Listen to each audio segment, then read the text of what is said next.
planet is dying, but humanity continues to persevere. Many, however, pretend nothing is happening. Everything changed after the flight to Mars. Near it, a mysterious sphere appeared, hovering in space. Humanity sent 6 astronauts to investigate.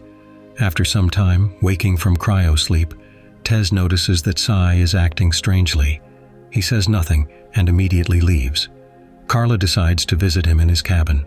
She reminds him that psychological issues can arise after cryosleep and offers him a sedative. However, Sai refuses. He has other plans. On Earth, he was a famous blogger and continues documenting their journey from the ship. Meanwhile, Captain Paul observes the sphere. There are 16 hours left until they reach it. The onboard computer scans the sphere but finds nothing useful. This is surprising because the scanner can penetrate even the cores of planets, yet the small sphere remains a mystery. Paul is uncertain how to proceed and contacts their supervisor, Vance. The whole world is watching and awaiting the results of the expedition. Carla warns that their scanners couldn't analyze the sphere, but Vance isn't concerned. Studying the sphere is humanity's top priority. If their technology can't handle it, they must find another way. Soon Carla begins hearing a strange noise, as if someone is trying to speak to her. She tries to locate the source, but the sound moves around, and she chalks it up to hallucinations after cryosleep. When Carla returns to her cabin, she is summoned by Vance. He is concerned about her condition, thinking it may be tied to the loss of her family before the expedition. Suddenly, the ship's electricity fails, and the systems signal the approach of a spatial anomaly. Its source is the sphere. Part of the ship is damaged, communication with Earth is lost, but life support systems remain stable. At that moment, Paul sees a bright beam of light emanating from the sphere and hitting the ship. He urgently calls the team to the bridge. Carla is stunned. She asks the AI to determine the nature of the light, but the artificial intelligence has no answers. Humanity has never encountered anything like this. Instead, the AI registers a new sound coming from the sphere. Carla attempts to decipher it. It's not just noise, but a message consisting of a single word. Sai begins to panic, insisting they return to Earth. Carla agrees with him, but Paul refuses to disobey Vance's orders. Carla's pleas are in vain. Sai believes they are facing divine punishment for humanity's sins and claims to hear voices calling to him. Ulf, one of the crew members, sees no reason to fear God. He thinks they need to figure out what's happening. Suddenly, Carla hears the voice of her daughter. Meanwhile, Sai's condition worsens. He starts speaking in other voices. The team discovers his disappearance and, with no better solution, decides to split up to search for him.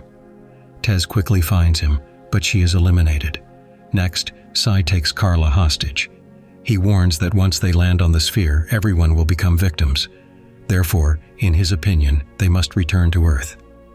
The captain, Paul, seems to know more than he lets on, but does not reveal any details.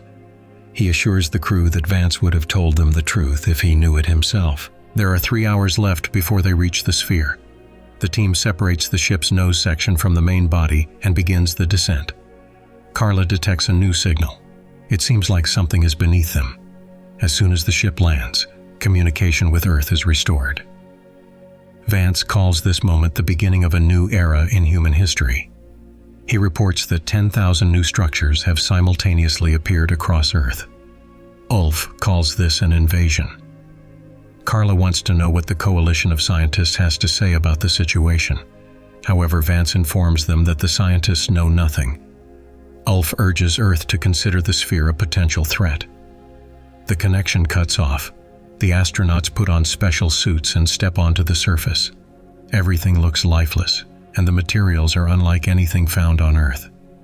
The team approaches giant pillars that stretch into the sky. To Carla, they resemble gates, from which a sudden burst of bright light begins to shine. Everything beyond the light is obscured. The strangest thing is that through the vacuum, they can hear a noise. Suddenly, an entity appears before them. It greets the visitors, and the AI translates its words. The entity says it speaks on behalf of the Creator, who made the universe. It has come to warn and help humanity. According to the entity, those who pass through these gates will return to the Creator and find eternal peace. Carla must lead the way.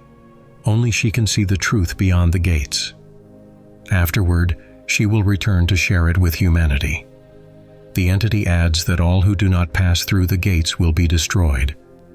When the sphere reaches Earth, it will annihilate it, using a black hole within its core.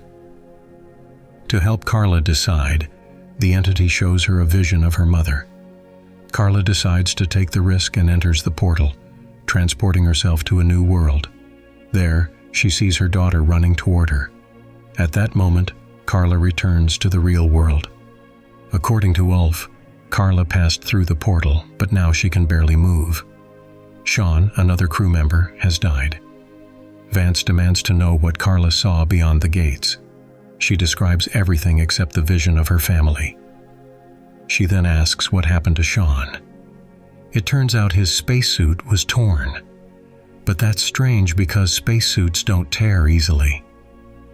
Carla doesn't believe the explanation that his glove was poorly secured since Sean was an experienced astronaut. After this, Carla tells Ulf about her family. But when he returns to the bridge, he says nothing to the captain. Meanwhile, the ship begins to ascend into space. Carla feels like she's being deceived. She sneaks into the captain's quarters and finds a strange folder. Paul notices this through the cameras and asks Ulf to stop her. The folder contains information revealing that Ulf was an elite soldier. Carla realizes that Ulf killed Sean. Their conflict is interrupted by Vance, who shows them millions of people on Earth lining up to pass through the gates. Paul tries to grab a gun, but is shot and killed.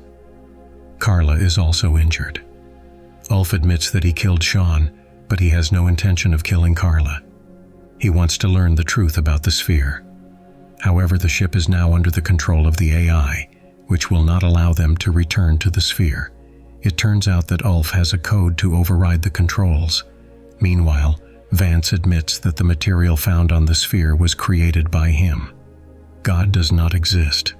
This entire story is just a way to save a small portion of humanity while eliminating the rest because there are too many people. Vance also says that the gates do not lead to paradise and that the sphere cannot destroy Earth. Carla asks how she heard the voices of her loved ones. It turns out to be simple. A chip was implanted in her brain. Vance initiates the ship's self-destruct mechanism. They have 3 minutes left. Ulf doesn't have enough time to reach the bridge, so Carla has to detach the module. To her surprise, Ulf manages to return. Together, they head for the sphere. But as Ulf steps into the airlock, he locks the door behind him to ensure Carla doesn't die with him and can return to Earth to tell the truth. As Carla flies a safe distance away, Ulf activates the bomb, causing a massive explosion. The film ends here.